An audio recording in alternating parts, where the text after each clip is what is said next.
Do you have a fear of missing out? Let's get into it. Now, this conversation is not like one about I'm missing out on all these fun activities. It really is about like when people don't want to commit to other people because they think they're going to miss out on somebody else, right? It's like as soon as I commit to this one person over here, then I may meet somebody else. Then what do? I've already committed to this person, so I may as well not commit to anyone because I may miss out on an opportunity with someone else. People have this idea that if they commit to so and so over here, then next week they may meet somebody over here, and then what do they do? What do you do when you've already committed to someone? So instead of committing at all, people are choosing to just stay single. Now the problem I have with that is that people are continuing to just stay single for no good reason. It's like, I have this idea. I have this checklist and I want, everybody to meet this checklist that I have, right? And as soon as somebody, something on the checklist is not met, then, I'm not sure that's my person. You know what I mean? I'm not sure that this is my long term. And so let me just keep my options open because I don't want to miss out, because if I commit to you and you only give me, so many things on the list, or we only have so much in common. And let me just tell y'all something, okay? Having a lot of stuff in common doesn't guarantee you that you're going to have a long-term relationship with someone. What you want is to have, the same qualities, the same goals, the same life goals, right? Things that are more important. Just use bowling as an example. Whether or not I like to bowl and you like to bowl, who cares, right? It's bowling. What's important is that we have the same life goals, the same values. We're looking for, some of the same things, long term, right? The things that are important to us. Not whether or not you're a great dancer and I'm a great dancer. Hell, who cares about that, right? So a lot of times people are so worried, concerned, interested in whether or not someone has a lot of the same things in common. And let me tell y'all about these lists, honey, because I used to have a really, really long list too.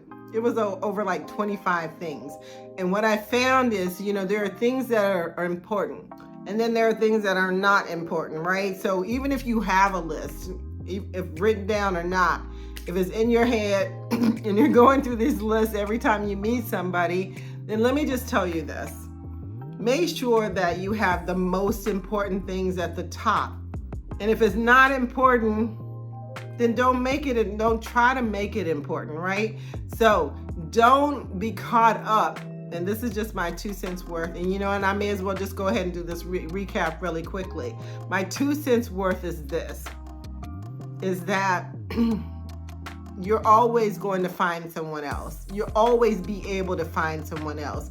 Maybe someone better, maybe someone taller, maybe someone cuter, whatever that is, honey. You're always going to be able to find that. But the question is that person really right for you? When you start looking at, the common values,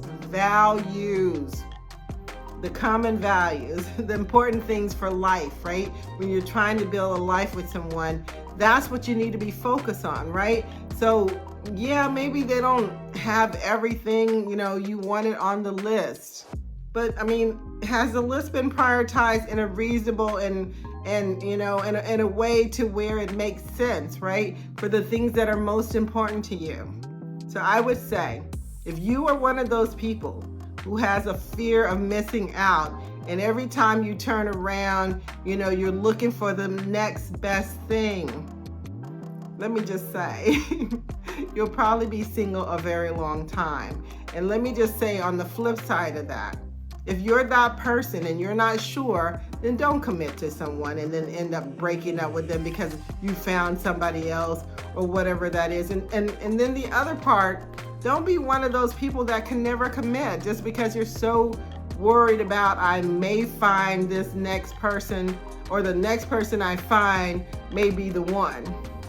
Honey, How long have you been looking for the one? That's the real question, right? You know, because the one, and let me just say, there could be multiple ones in our lifetime. So, you know, the one comes like sometimes, you know, more than once, not necessarily just one time. So, you know, just be, I don't want to say satisfied, happy. Be happy with the one you're with. I think that's a song, but even if it's not, it should be. Be happy with the one you're with and be okay with the fact that you're not really missing anything. Because once you find the person that's right for you, you can decide what you want to do with that. And continuing to look for someone else that you think may be a better fit for you, you know, I'm not really sure about that one. But what I do know is this, that when you give someone a chance, a real chance, and they have a lot of the things that you're looking for when it comes to life goals and qualities, then I would say focus on that and quit worrying about what you may or may not be missing out on.